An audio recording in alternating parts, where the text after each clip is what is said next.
അസ്സലാമു അലൈക്കും. തഫ്സീർ വായന ഭാഗം 30. വൃത്തിയോടുകൂടിയും മാന്യവും ശുദ്ധവുമായ സ്ഥലത്ത് വെച്ചും ആയിരിക്കുക, പൊതുവ്, ചെറിയ ശുദ്ധി ഓടുകൂടി ആയിരിക്കുക മുതലായവയും ഖുർആൻ പാരായണ മര്യാദകളിൽ പെട്ടതാകുന്നു. വലിയ അശുദ്ധി ജനാബത്തുള്ളവർക്ക്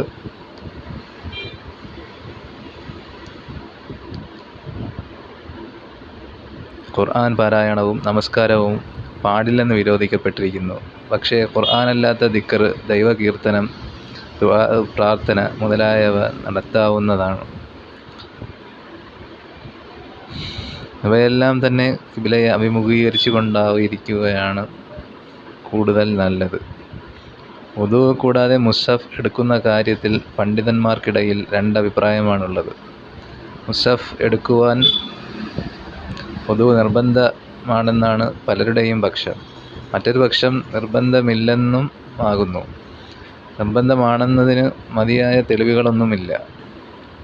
എങ്കിലും വുദൂവോടുകൂടി ആയിരിക്കുന്നതാണ് ഉത്തമമെന്നതിൽ സംശയമില്ല. അത്രയുമല്ല, ഒരു മുസ്ലിമിനെ സംബന്ധിച്ചിടത്തോളം കഴിയുന്നത്ര എല്ലാ സമയത്തും വുദൂവോടുകൂടി ഇരിക്കുക എന്നുള്ളത് വളരെ നല്ല കാര്യമാണെന്ന്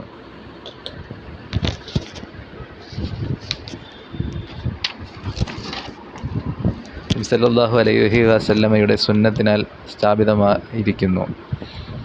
അശുദ്ധമായ സ്ഥലങ്ങളിലോ നിന്ദ്യമായ സ്ഥാനങ്ങളിലോ മുസ്ഹഫ് വയ്ക്കുന്നതും ഒഴിവാക്കേണ്ടതുണ്ട്. ശത്രുക്കൾ ഖുർആനെ അവഹേളിക്കുവാൻ സംഗതി വരുന്ന പക്ഷം മുസ്ഹഫ് ശത്രുനാട്ടിലേക്ക് കൊണ്ടുപോകരുതെന്ന് ഹദീസിൽ പ്രത്യേകം വിരോധിച്ചിരിക്കുന്നു. ഖുർആന്റെ സിദ്ധാന്തങ്ങളും തത്വങ്ങളും മാത്രമല്ല, അതെഴുതിയ ഏടും ബഹുമാനിക്കപ്പെടേണ്ടതാണുള്ളത് ഇതിൽ നിന്നും വ്യക്തമാകുന്നു.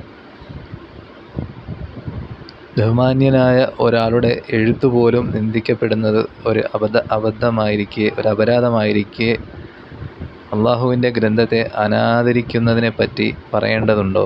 ഇത്തരം സംഗതികളിൽ ഇന്ന് പൊതുവെ ഒരു അലസ നയമാണുള്ളത് എന്ന് പറയേണ്ടിയിരിക്കുന്നു.